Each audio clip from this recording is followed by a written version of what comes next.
My wife claimed her ex was abusive. I offered support. Then I discovered she had falsely accused him to gain advantage in their divorce and is planning to do the same with me and filed for divorce. So I anonymously sent the proof to her ex's lawyer. 2 weeks later, her ex's lawyer was aggressively calling her about perjury charges. I, 38M, Stephen, always believed in supporting my partner. When I met Jennifer, 35F, she told me stories about her ex-husband, Brian. Painted him as a monster, controlling, emotionally abusive, the whole 9 yards. I felt for her, offered unwavering support, and we built a life together. Married 3 years, together for 5. It seemed good, you know? Solid. Then about 6 months ago, things started to get weird. Jennifer became distant. Arguments flared up over nothing. She started talking about feeling trapped, needing space. I tried to be understanding, suggested counseling. She refused. 2 months ago, I got served with divorce papers. Out of the blue. Well, not entirely out of the blue given the tension, but the accusations in them? Wild. She was alleging emotional distress, claiming I was manipulative, trying to isolate her. It was like she was replaying her stories about Brian, but with me as the villain. My gut clenched. This felt too familiar. I'm a pretty calm guy. I don't fly off the handle. But this was a different level of betrayal. I started digging.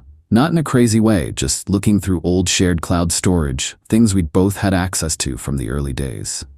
And I found it. A folder. Deep in a rarely used backup drive I'd forgotten we even had.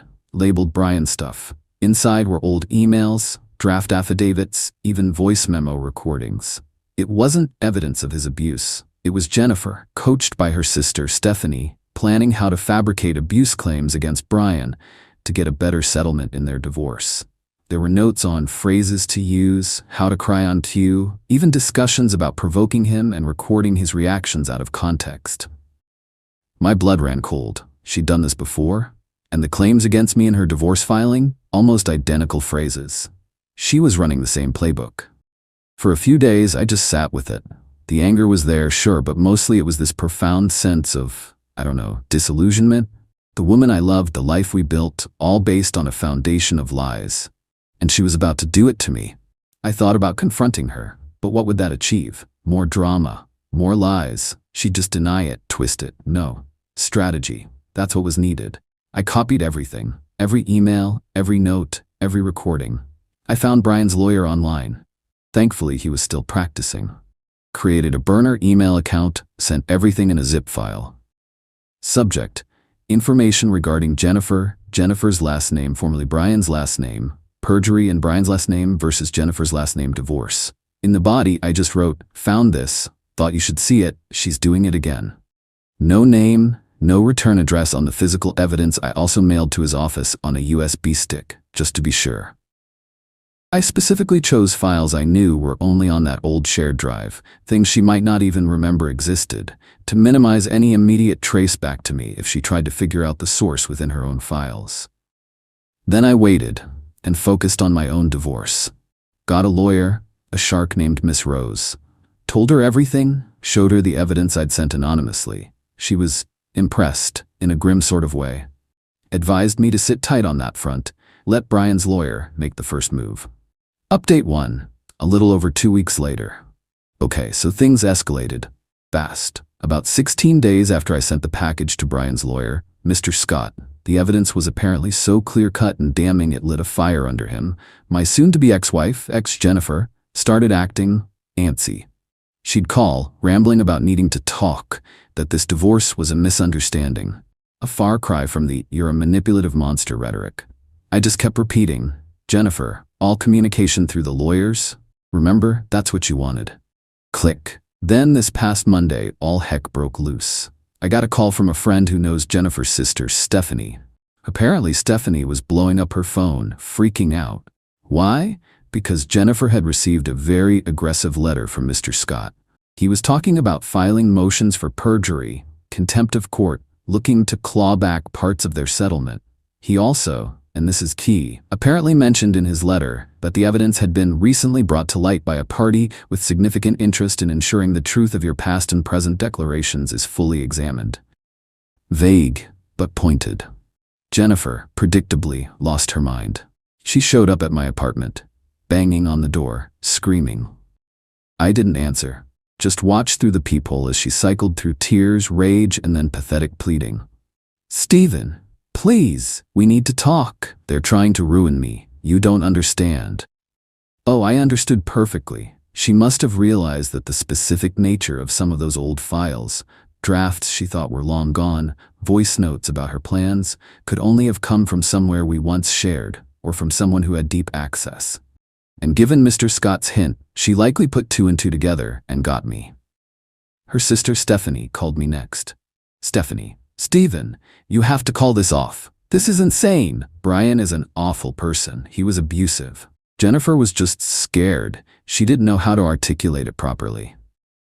Me, "Stephanie, are you seriously telling me that planning to falsely accuse someone, coaching on how to fake cry, is just not knowing how to articulate things?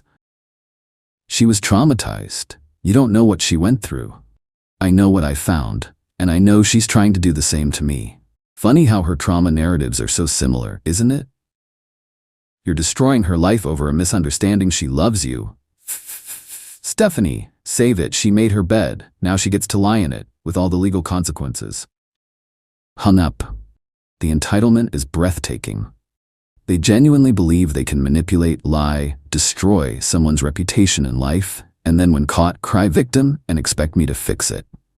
Not happening. Miss Rose is, of course, delighted.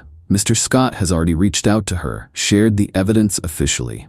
Jennifer's divorce petition against me, with all its trumped-up claims, is looking weaker by the second. Miss Rose said her credibility is shot completely. Jennifer's lawyer in our divorce, a guy named Mr. Wayne, has been trying to do damage control.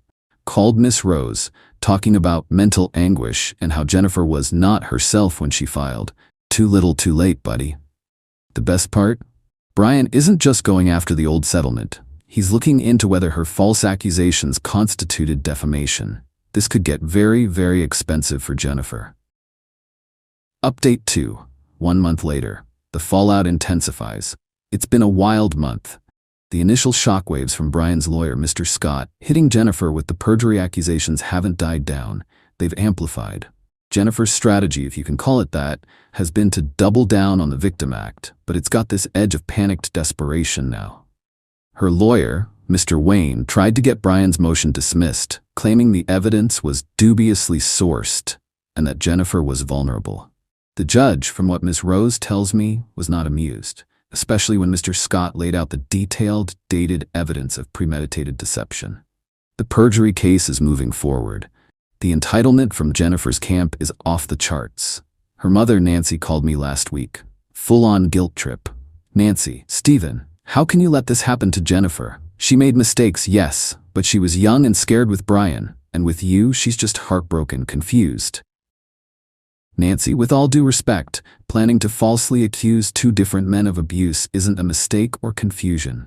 It's a pattern of malicious behavior. She's an adult, and these are adult consequences.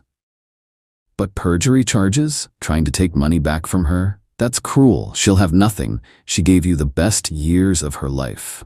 Internally, I thought, 3 years, Nancy. 3 years of a 5-year relationship. Let's not get carried away with the best years drama. Me. She tried to destroy my reputation and finances with lies, Nancy. My sympathy is, shall we say, limited. This is between her, Brian, and the courts now. And between her and me, regarding our divorce, where she also lied. Nancy, you have to tell Brian to stop. It must have been you who sent that stuff. Only you would have known where some of those old planning files were. So Jennifer's guess, likely confirmed by the type of files, had solidified into their narrative. Good. Let them know who they were dealing with. Me, I have no control over Brian. And I wouldn't stop him if I could. Jennifer needs to face the music. Perhaps you should advise her to find a good criminal lawyer. Click. Then came Jennifer's attempt at a dirty trick. She actually filed a police report against me, claimed I was harassing her, that she was afraid for her safety. This, after weeks of her banging on my door, her family calling me. Thankfully, I'd been meticulous. I'd saved every voicemail, every text, logged her appearances at my apartment, dates, times, what she was screaming. Miss Rose had already advised me to get a restraining order against her if this continued.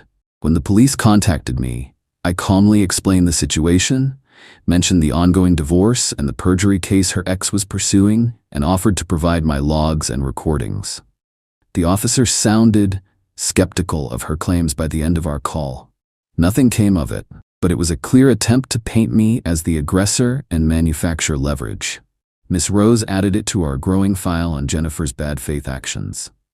The pressure is clearly getting to Jennifer. She's apparently a wreck. Mutual acquaintances say she's lashing out at everyone, including Stephanie, who is now probably regretting her role as chief strategist in the Great Deception. Even Stephanie's loyalty seems to be wavering as the legal bills pile up for Jennifer and the stink of perjury clings to her. As for our divorce, Mr. Wayne tried to float a settlement offer. Jennifer walks away with a token amount and we both agree to a gag order, no admission of wrongdoing. Miss Rose and I laughed. Miss Rose's counter, Jennifer walks away with nothing. Literally. And she signs a statement acknowledging the false allegations in our divorce petition, or we proceed to trial and use Brian's evidence and her stunt with the police report to bury her. Oh, and she'll be responsible for her own legal fees, and we'll be asking for ours to be covered due to her egregious conduct. Mr. Wayne was not happy. He blustered about fighting this in court. We said, bring it. The best revenge here isn't some dramatic confrontation. It's watching her carefully constructed web of lies unravel, thread by thread, under the cold, hard light of the legal system. It's the system delivering the consequences she so richly deserves. Every call from her lawyer is a little more desperate. Every update from Miss Rose is a little more satisfying. She tried to play a dirty game, and now she's finding out what happens when the other player has the rule book and all the evidence on their side. Final update, 6 months later. It's been just over 6 months since I sent that anonymous package. The dust is finally settling, and honestly, the outcome is more satisfying than I could have imagined. Jennifer's life has, to put it mildly, imploded. The perjury case with Brian went about as badly for her as possible. Faced with incontrovertible evidence, those recordings were killer, her lawyer advised her to plead no contest to a lesser charge than full-blown perjury. But it was still a serious offense involving lying to the court. She had to pay back a significant portion of her divorce settlement from Brian. Not all of it, but enough to financially cripple her. Mr. Scott also made sure the judgment highlighted her pattern of deceitful behavior. That phrase has become my new favorite. Her supporters, like her sister Stephanie and her mom Nancy, are still around, but their tune has changed. It's less poor, victimized Jennifer and more hushed, embarrassed whispers about Jennifer's terrible judgment. Stephanie, I heard, is trying to distance herself, terrified of any legal blowback for her coaching role. Nancy is apparently footing a lot of Jennifer's bills, looking perpetually stressed. Our divorce was, in the end, a straightforward affair once the perjury stuff hit the fan. Jennifer's attempt with the false police report backfired spectacularly. Miss Rose used it, along with the evidence from Brian's case, to paint a picture of Jennifer as a serial manipulator with zero credibility. Mr. Wayne, Jennifer's lawyer, saw the writing on the wall. He knew that if we went to trial, Jennifer would be crucified on the stand. They folded. Completely. Jennifer got nothing from me. No spousal support. No division of assets in her favor beyond what was strictly mandated as her separate, minimal property, which wasn't much. She had to sign a retraction of all the false allegations she made against me in the initial divorce filing. That was non-negotiable for me. I wanted it on record. Miss Rose also made sure that the settlement stipulated Jennifer was responsible for all her own legal fees, and a portion of mine given her conduct. The entitlement persisted until the very end. Even during the settlement negotiations, Jennifer, through Mr. Wayne, tried to argue for some consideration for her emotional distress. Ms. Rose just looked at him and said, "The only emotional distress here is what your client inflicted and attempted to inflict on Mr. Stevens' last name. The offer stands. Take it or we'll see you in court and we will be seeking all our fees and damages for defamation." They took it. So where is Jennifer now? Last I heard, she's living with her mother. She lost her part-time job because the scandal, small as it was in the grand scheme of things, made its way through the local grapevine. She's broke, her reputation is in tatters, and she's facing the long, hard slog of rebuilding a life she systematically dismantled with her own lies. There's no remorse from what I hear, just bitterness and a bewildered sense of, how did this happen to me? Entitled people rarely see their own role in their downfall. As for me, life is good, surprisingly good. The relief of having this over, of having my name cleared, is immense. The whole ordeal was stressful, no doubt, and cost a fair bit in legal fees, but it was worth every penny to see justice done. I didn't have to become a monster to fight one. I just used the truth methodically and strategically. I'm dating again. Cautiously, but it's nice. Focusing on my work, reconnecting with friends. The peace of mind is incredible. Sometimes I think about Jennifer and just shake my head. She had a good life, a husband who loved her. She threw it all away for a game of manipulation and greed, and she lost. Big time. The revenge wasn't loud or explosive. It was quiet, systematic, and utterly devastating for her. It was the natural consequence of her actions, a chain reaction I just helped nudge along with a well-placed anonymous email. And honestly, that's the most satisfying kind of justice there is. As for Jennifer, she got what she deserved.